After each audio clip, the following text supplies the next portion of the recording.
Welcome, Pisces. This is Regina from Pacific Tarot, getting ready to do a full moon in Virgo lunar eclipse reading for you of a couple of days ago.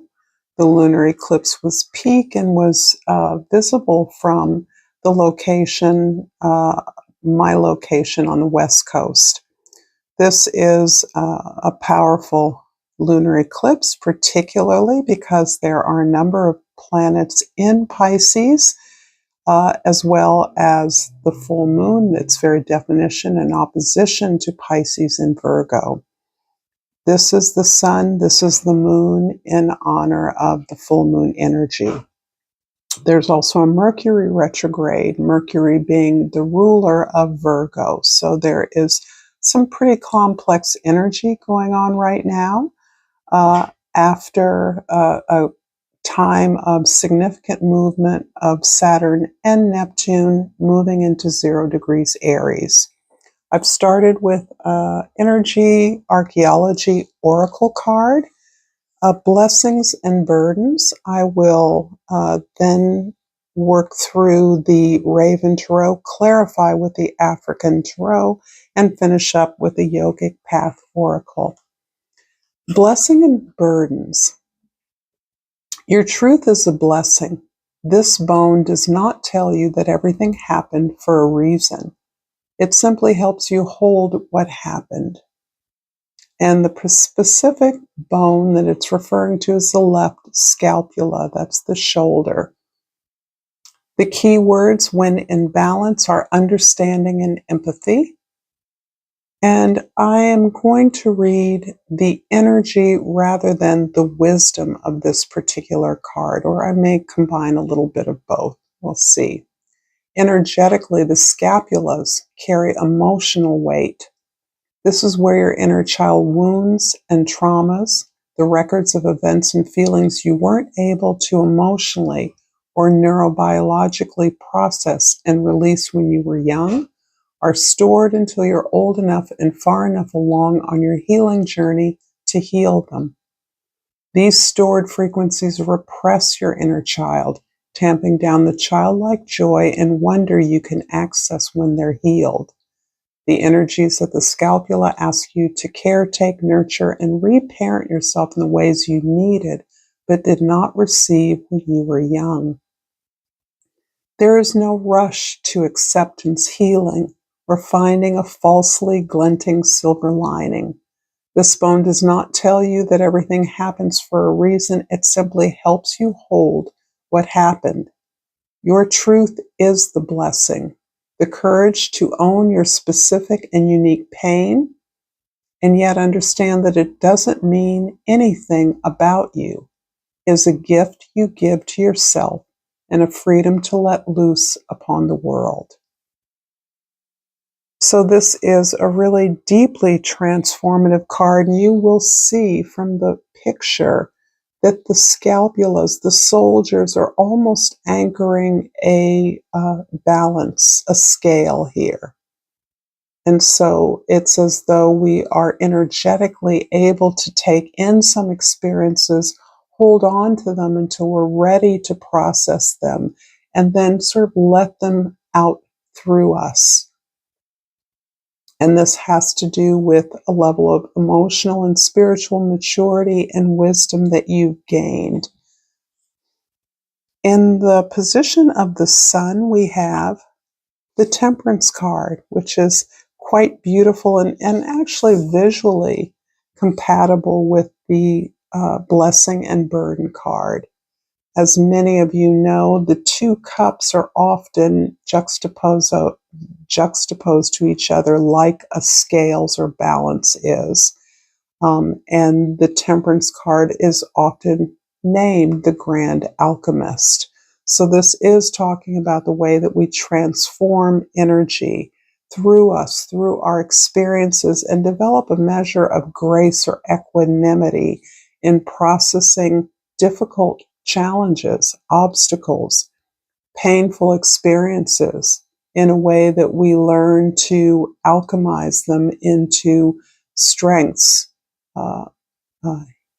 healing aspects, knowledge, and wisdom about their proper use and place in our development or growth.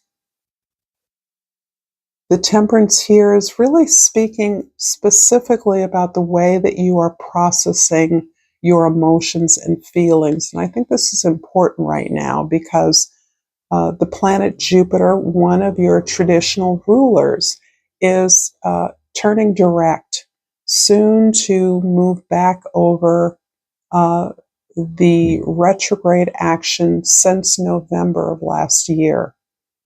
So this is expanding. Jupiter being in Cancer is expanding our emotional energy, our capacity to hold a variety of truths within us, truths that in some cases trigger different emotions or even painful experiences, but no longer are seen as burdens or challenges or things that happen to us. But now, through this maturity that you're gaining as things we recognize that happen for us, opportunities for growth, to better manage our own emotions, to better manage our resources and circumstances in ways that make us better. In the position for the moon, we have the Two of Swords. So Pisces, this has a lot to do with your significant relationships. And of course, with relationships, the most significant relationship is the relationship with self. And there's an experience here where you have reached a kind of crossroads. And in that way, I'm thinking of the goddess Hecate. She works at night. She's associated with night movement, with recognizing gratitude for lessons already learned. She often performs her most powerful signature ritual in the 3 days before the new moon. So this is a time when we are usually cautioned not to begin anything, but rather to recognize and release whatever has been experienced in the previous lunation. So this release is this gratitude, this letting go, this recognizing that something that felt hurtful, painful, challenging, an obstacle in the way, a block, was actually something that helped you, challenged you, created an opportunity for growth, employed your creativity in a way that you would not have exercised it had this obstacle not been apparent. And Hecate often performs this ritual at a crossroads. So this is a new opportunity for ownership of your truth. This isn't just taking a new path. This is you owning a path you're already on, one which may have felt as though you had to pull yourself away from a former version of yourself or experience of your world in order to not simply choose a new path, but to follow along on a path that was compulsory for you, that you had to move forward on, that you couldn't choose, that you simply were compelled to pursue. And I love this energy that you're experiencing right now. You are rising through to some real ownership of your truth, of your experience, recognizing how it has made you powerful, how it has given you a sense of control over yourself, not the world, but yourself. In the present, I have the High Priestess, and this feels in this moment very much like one of your energies, although the moon's association with the High Priestess is also associated with Cancer, a water sign, and really speaking again about Jupiter's potential to expand our emotional knowledge, our body wisdom, the way we internalize the lessons we learn in the external world into ourselves, allow ourselves to grow into that sense of empowerment, to not repressing our experiences and our feelings, but knowing that they are our teachers. And the teachers of the high priestess are that unconscious collective knowledge, this ability to reclaim experiences that you've had far beyond this life.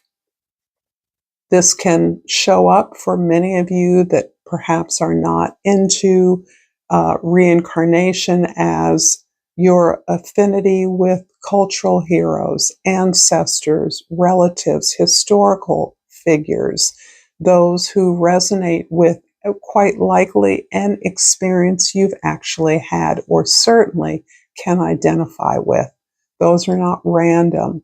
It's the wisdom of all those associations that is pulling upon you and informing you of where you belong in the world right now. You know things that not only are amplifying your own power, but helping you to make those deeper connections with those who are already aligned with your larger vision of the world and your impact.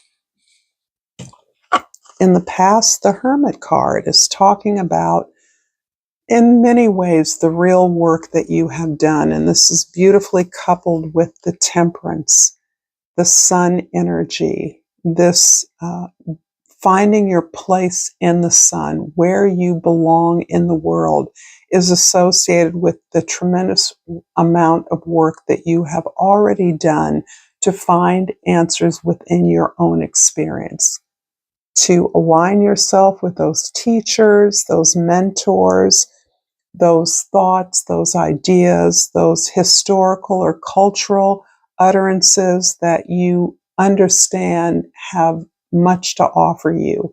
And what you learn, you understand, it is your responsibility and duty to share with others.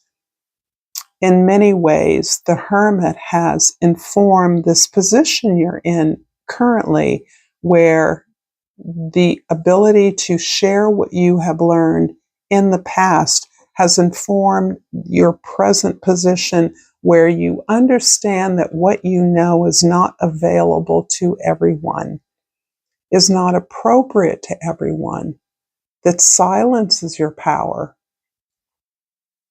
and that you are aware that everyone can't come with you. Everyone is not willing or desires to come with you.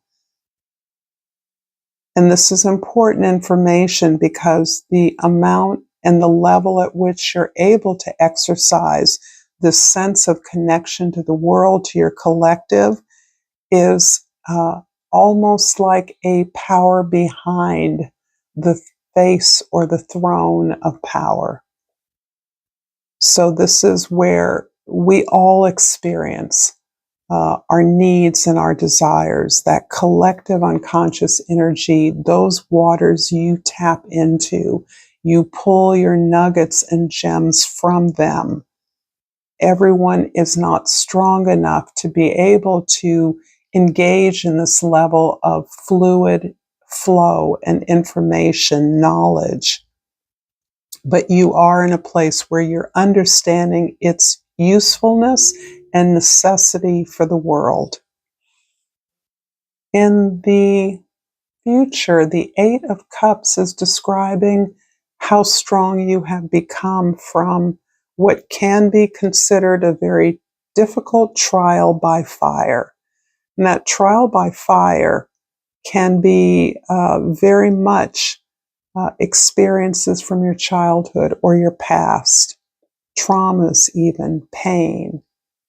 The water, the cups in the water refer to the strength you've gathered from your relationships, from your upbringing, from your family, from loved ones, from relationships that are familiar, that have been there for you.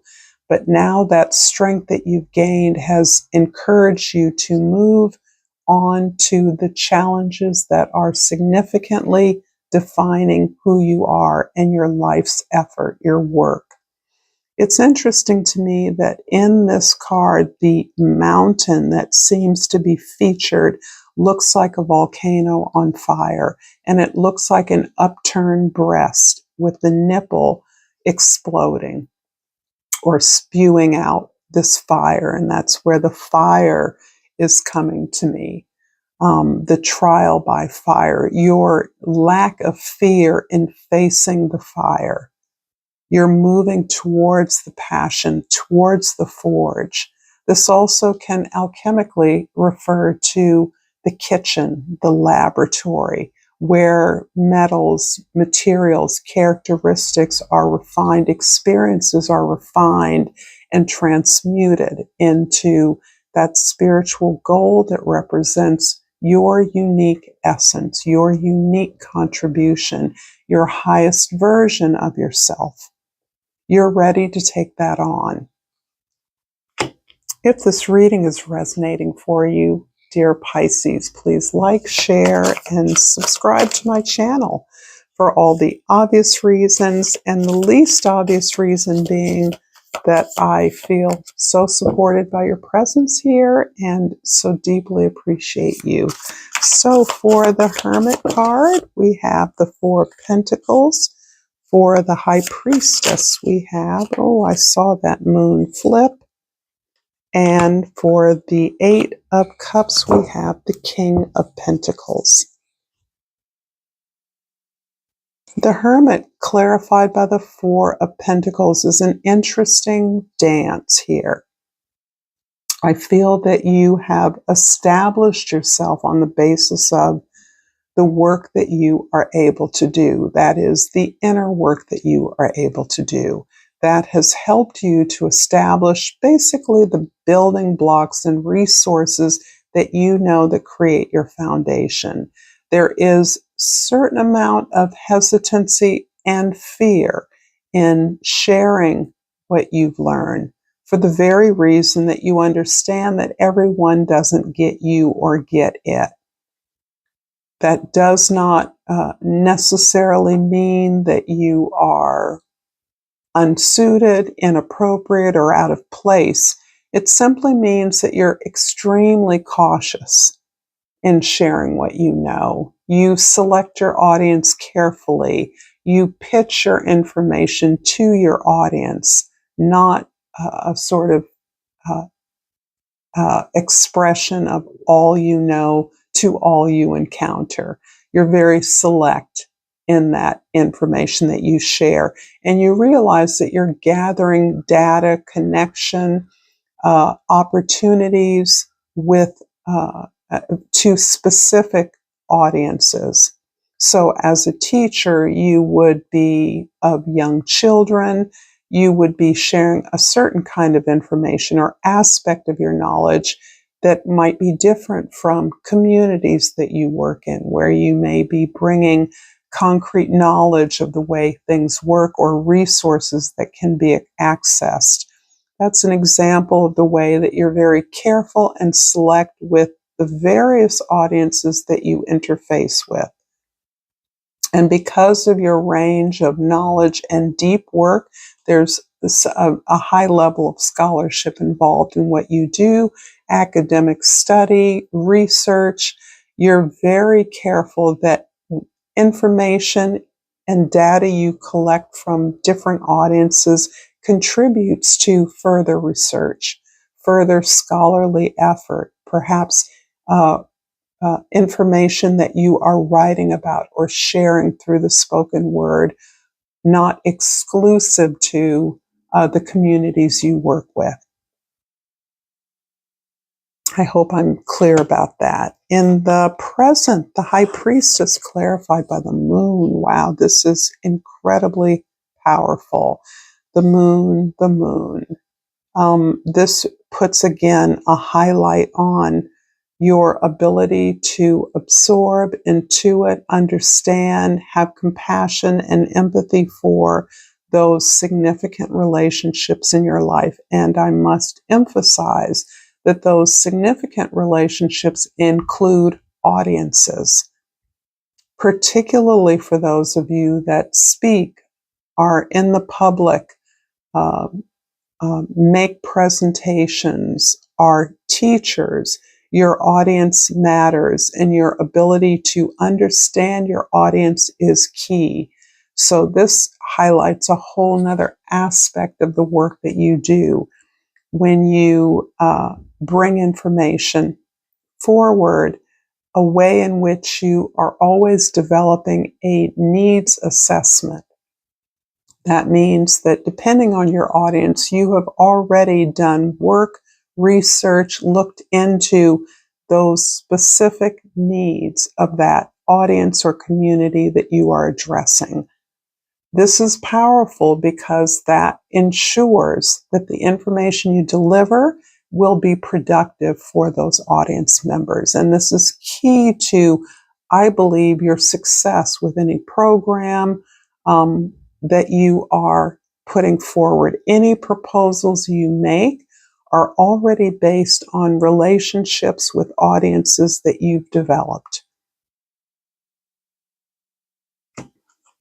This is beautiful energy because you're shaping what you know to what others need. And this is helping you to seed future generations, seed communities with new ideas that they can amplify and regenerate on their own terms.